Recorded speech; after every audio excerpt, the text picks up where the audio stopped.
নমস্কার বন্ধুরা, তানিয়া কুকিং চ্যানেলে আপনাদের সবাইকে স্বাগত। আজকে আমি আপনাদের জন্য খুব সুন্দর একটা ভ্যানিলা স্পঞ্জ কেক রেসিপি নিয়ে চলে এসেছি। আর এর ডিজাইনটাও কিন্তু খুব সহজ পদ্ধতিতে আমি দেখিয়েছি। তো চলুন ভিডিওটা শুরু করা যাক। প্রথমেই আমি এখানে শুকনো উপকরণগুলো চেলে নেব। এখানে আমি এই বাটির 1.5 বাটি ময়দা নিয়ে নিচ্ছি। আজকে আমি এই বাটি মেপেই সব কিছু করব। দিয়ে দিচ্ছি 1 চামচ বেকিং পাউডার, হাফ চামচের একটু কম বেকিং সোডা, আর দিয়ে দিচ্ছে হাফ বাটির মতন গুঁড়ো দুধ। দিয়ে শুকনো উপকরণগুলো খুব ভালোভাবে চেলে নেব। দেখুন এই যে দানা দানা মতনগুলো বেরিয়েছে, এইগুলো কিন্তু বাদ দিয়ে দিতে হবে। আমার শুকনো উপকরণগুলো খুবই ভালোভাবে চালা হয়ে গিয়েছে। এবার আমি একটা পাত্রে 2টো ডিম নিয়ে নিচ্ছি। ডিমগুলো কিন্তু রুম টেম্পারেচার থাকতে হবে। যদি ফ্রিজে থাকে তাহলে আধ ঘন্টা আগে ফ্রিজ থেকে ডিমগুলো বের করে রাখবেন। এবার আমি এই বাটির এক বাটির একটু কম চিনি দিয়ে দিচ্ছি। আজকে আমি গুঁড়ো চিনি ব্যবহার করছি না, আমি গোটা চিনি দিয়েই আজকে এই কেকটা করব। ডিম আর চিনির এই যে মিশ্রণটা খুবই ভালোভাবে ফাটাতে হবে যতক্ষণ না চিনিটা খুব ভালোভাবে গলে যাচ্ছে। দেখুন আমার কিন্তু ডিম আর চিনির ব্যাটারটা খুবই ভালোভাবে ফাটানো হয়ে গিয়েছে। আমার চিনিগুলো কিন্তু খুবই ভালোভাবে গলে গিয়েছে, আপনারা দেখেই হয়তো বুঝতে পারছেন। আর এই ব্যাটারটা রেডি করতে আমার 10 মিনিট মতন সময় লেগেছে। এবার দিয়ে দিচ্ছি ওই বাটিরই হাফ বাটি সাদা তেল। দিয়ে আবারও খুব ভালোভাবে আমি ব্যাটারটা ফাটিয়ে নেব যতক্ষণ না খুব ভালোভাবে মিশে যাচ্ছে। আপনি এই কেকের ব্যাটারটা যত ভালোভাবে ফাটাবেন আপনার কেকটা কিন্তু ততই ভালো স্পঞ্জি হবে। দেখুন আমার আবারও খুব ভালোভাবে ব্যাটারটা ফাটানো হয়ে গিয়েছে, আপনারা দেখেই হয়তো বুঝতে পারছেন কত সুন্দর হয়েছে, স্মুথ হয়েছে। এবার এর মধ্যে দিয়ে দিচ্ছি হাফ চামচ মতন ভ্যানিলা এসেন্স। দিয়ে আবারও খুব ভালোভাবে আমি ফেটিয়ে নিচ্ছি। দিয়ে এবারে চেলে রাখা শুকনো উপকরণগুলো দিয়ে দেবো। দিয়ে খুব ভালোভাবে মিক্স করে নেব। আমি এখানে সব শুকনো উপকরণগুলো দিয়ে খুব ভালোভাবে মিক্স করে নিচ্ছি। এই কাজটা কিন্তু খুবই আলতো হাতে করতে হবে, নাহলে বেশি তাড়াহুড়ো করলে ডিমের যে ফর্মটা আছে সেটা কিন্তু খুব নষ্ট হয়ে যেতে পারে।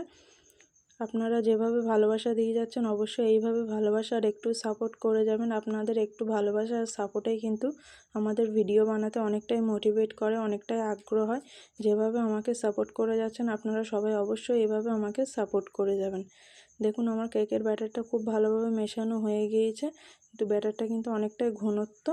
আমার এখানে একটু দুধের প্রয়োজন আছে, আপনারা আপনাদের প্রয়োজন অনুযায়ী দেবেন। আমি এখানে হাফ কাপ দুধ দিচ্ছি। আমি কিন্তু দুধটা আগে থেকে জাল করে ঠান্ডা করে রেখেছিলাম। এখানে কিন্তু কোনোভাবেই গরম দুধ ব্যবহার করা যাবে না। দেখুন আমার কেকের খুব ভালোভাবে ব্যাটারটা মাখানো হয়ে গিয়েছে, কতটা স্মুথ হয়েছে আপনারা দেখেই হয়তো বুঝতে পারছেন। এখানে আমি আর একটা পাত্র নিয়েছি, সেই পাত্রের মধ্যে আমি হাফ ব্যাটার তুলে নেব পরিমাণ অনুযায়ী।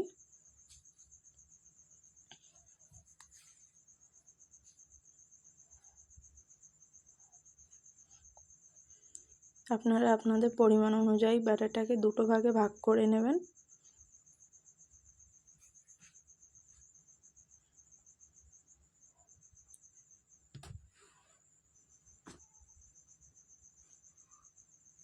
দেখুন আমি এইটা হাফ ব্যাটার তুলে নিয়েছি। এবার আর যে বাকি অর্ধেক ব্যাটার আছে সেটার মধ্যে আমি 1 চামচ কোকো পাউডার দিয়ে খুবই ভালোভাবে আমি চেলে নিচ্ছি। আবার কোকো পাউডার আর ব্যাটারটা দিয়ে খুবই ভালোভাবে আমি মিক্স করে নেব। দেখুন আমার কিন্তু ব্যাটারটা খুবই ভালোভাবে মিক্স করা হয়ে গিয়েছে, আমার দুটো ব্যাটারই পারফেক্ট রেডি হয়ে গিয়েছে। আজকে আমি এই বাটিতে কেক তৈরি করব, আপনারা চাইলে কেক মোল্ডও নিতে পারেন। এবার বাটিতে আমি অল্প একটু সাদা তেল দিয়ে খুব ভালোভাবে বাটিতে মাখিয়ে নিয়েছি। এবার এর মধ্যে আমি একটা পেপার বসিয়ে দিয়েছি। আমি এখানে বাড়িতে থাকা নর্মাল পেপার ব্যবহার করেছি, আপনারা চাইলে কিন্তু ময়দা দিয়েও কিন্তু বাটিটা রেডি করে নিতে পারেন। এখানে আমি ডেকোরেশনের জন্য 2টো কাপে কিন্তু 2 রকম ব্যাটার নিয়ে নিয়েছি। দেখুন এই ডিজাইনটা করা কিন্তু খুবই ইজি। আমি প্রথমে অল্প একটু সাদা কালারের ব্যাটার দিয়ে দিচ্ছি। এবার দিয়ে দিচ্ছি চকলেট কালারের ব্যাটারটা।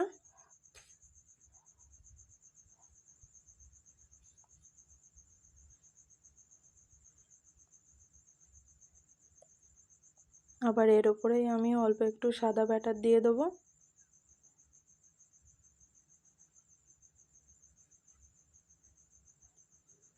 আবার এর ওপরেই আমি চকলেট কালারের ব্যাটারটা আবার দিয়ে দেবো। এইভাবেই করে কিন্তু আমি ডিজাইনটা একদম রেডি করে নেব। দেখুন আমার ডিজাইনটা কিন্তু করা হয়ে গিয়েছে, কতটা সুন্দর লাগছে দেখতে। এবার আমি একটু ড্যাব ড্যাব করে নিয়েছি, এতে করে সব বাষ্পগুলো বেরিয়ে যাবে। এবার আমি এখানে একটা টুথপিক নিয়েছি, টুথপিক দিয়ে কিন্তু আমি এইভাবে ডিজাইনটা করে নিচ্ছি। দেখুন এটা কিন্তু খুবই সোজা, খুবই ইজি, আপনারা একবার হলেও এইভাবে বাড়িতে করবেন। দেখুন কতটা সুন্দর লাগছে দেখতে। আমার কিন্তু কেকের ব্যাটারটা একদমই রেডি হয়ে গিয়েছে। চুলায় একটা কড়া বসিয়ে কিছুটা বালি আর একটা স্ট্যান্ড দিয়ে আমি 5 মিনিট আগে এটাকে প্রিহিটে গরম করতে বসিয়েছি। এবার আমি কেকের বাটিটা বসিয়ে দিচ্ছি, দিয়ে 40 মিনিট আমি এটা বেক করতে দেব। 40 মিনিট পর দেখুন আমার কেকটা কিন্তু একদমই রেডি হয়ে গিয়েছে। আমি এখানে একটা টুথপিক দিয়ে দেখালাম, একদম ক্লিন বেরিয়েছে আমার কেকটা। কেকটা আমার পুরোপুরি ঠান্ডা হয়ে গিয়েছে। এবার আমি আপনাদের একটা প্লেটে ঢেকে দেখাচ্ছি। দেখুন কেকটা কিন্তু আমার খুবই সহজভাবে বেরিয়ে এসেছে। এবার আমি উপর থেকে পেপারটা তুলে নিচ্ছি।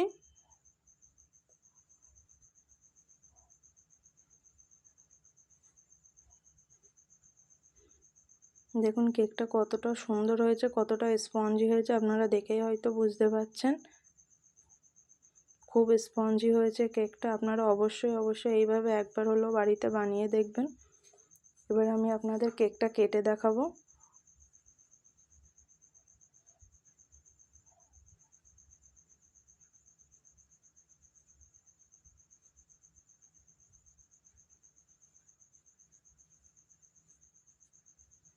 দেখুন কেকটা কতটা স্পঞ্জি হয়েছে, কতটা সুন্দর হয়েছে, আর ডিজাইনটাও কতটা সুন্দর লাগছে।